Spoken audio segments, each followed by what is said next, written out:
Okay, I have a spicy conspiracy theory for you today. And I'm just going to start out by saying it's a lot easier to control the masses and control the narrative around something through emotional manipulation. So you'll notice if something is considered a tragedy, it's like totally taboo to ask questions about it. So if there's people in the comments that have a problem with this or are calling me insensitive for talking about this, that's fine, because if it's true, that's the desired outcome.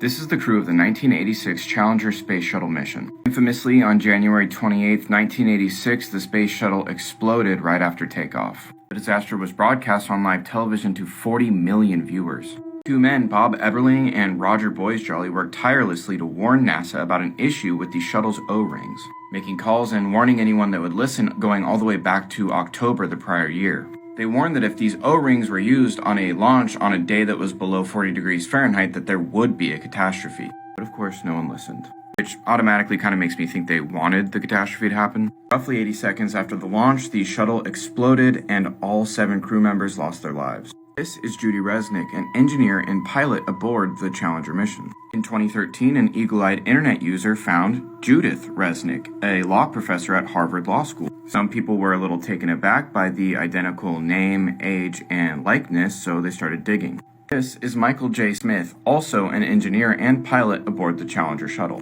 who passed away that fateful day in 1986 at the age of 39 years old. This is Dr. Michael J. Smith, professor of engineering at the University of Wisconsin.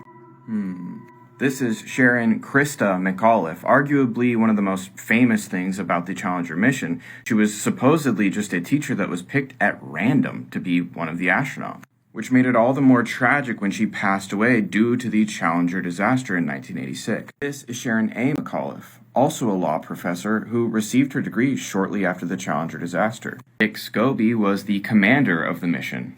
Here's Commander Dick Scobie next to Richard Scobie, the CEO of Cows and Trees. Here's his company's original logo. It's a cow, but it's not in a tree. It's strapped to a rocket, and gee, that jet stream kind of looks familiar. In fact, just in case I wasn't making it clear, the top picture is the Challenger ship shortly after exploding.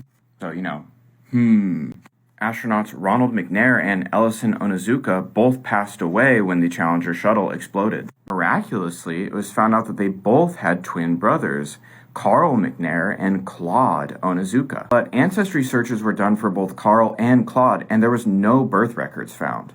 And the odds of 2 sets of identical twins in a crew of 7 are astronomical. But that's just a theory. Rest in peace to the crew of the Challenger space shuttle mission. I was 8 years old back when this happened. I remember watching it on the news. You could tell that they're like, damn, I'm busted. How'd they find me?